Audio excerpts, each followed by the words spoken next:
Mushrikt kanë besu Zotin. Po ata kanë besu ekzistimin e Allahut, mirë po nuk e kanë adhuru atë. Edhe kjo është ajo që sot e kësaj dite na e themi vazhdimisht se janë dy nivelet besimit. Besimi se Zoti ekziston dhe besimi se vetëm ai adhurim meriton.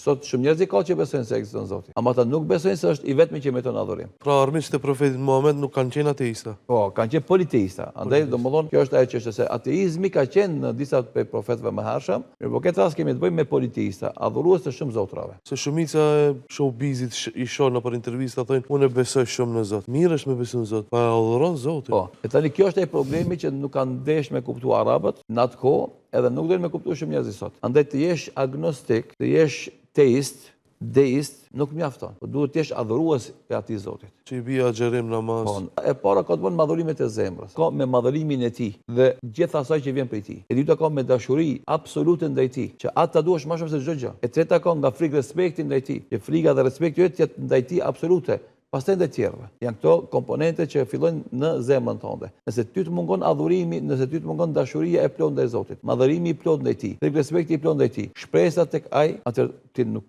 domthonë besimi jot është sipërfaqësor. Edhe është i padobishëm dhe i pamjaftueshëm për me të shpëtuar ti karshi Allahut madhërisht. Dhe për këtë shkak mushrikët e Mekës kishin besimin në Zot se ekziston, po adhurimet ja dedikoshin këtyre, domthonë idhujve dhe ata mendonin atko se nëpërmes këtyre idhujve zotrave të vegjël mund t'i afrohen Zotit të madh. Ata besonin se Zoti i vetmi është ai që është në qiell, po këto në tokë i kanë për përditshmëritë e tyre.